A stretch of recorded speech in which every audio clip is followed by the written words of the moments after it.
The Great Depression was a great downfall in society that brought the economy down with it. The economy was terrible, so there had to be a way for the banking system in order to gain people's trust again. This is where the Emergency Banking Relief Act and Glass-Steagall Act came into play. Hi, I'm Gifford Price. I'm Melanie Brisky. I'm Wyatt Kohler. And I'm Tanner Marseille.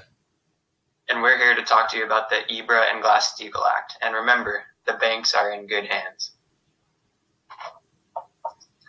So the first thing that the program wanted to do was restore trust in the banking system. People had no trust in the banking system since, well, the Great Depression happened. They wanted to separate commercial banking from investment banking in order to make the most amount of funds. They also wanted to restore the stock market and have the government control the economy the most. So this program accomplished, so by the time it was enacted, the currency held by the public increased by $1.78 billion within a month of this happening. And 2/3 of the public had redeposited their cash to the banks, which increased the trust in the bank, as Gifford had said. Also, Wall Street witnessed its largest one-day percentage rise ever since it shut down due to the great stock crash on Black Tuesday. The Glass-Steagall Act succeeded in separating investment banking from commercial banking as well. Other facts are the Glass-Steagall Act was one of the most heavily debated initiatives before going into place, and it was repealed 7 years later by the Clinton administration, I think. And the EBRA is actually still in place today, though it was intended to be a temporary plan. It ended up working so well that we just kept it. Was it successful? Yes, it was.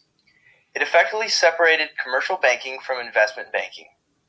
The act also created the Federal Deposit Insurance Corporation, and this act helped in many ways. It also helped the economy.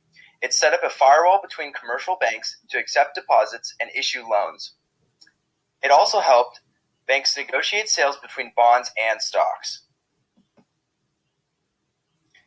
Here's what I drew, and it was about the EBRA and Glass-Steagall Act.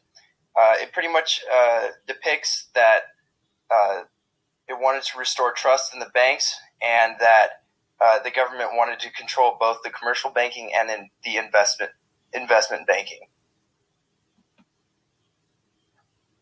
On these images on the screen right now, you can see many different actions that the people had to partake in to make sure the Glass-Steagall Act was going through. On the image on the far left, you can see the current president of the United States initiating the Glass-Steagall Act. And thank you so much for listening, and thank you.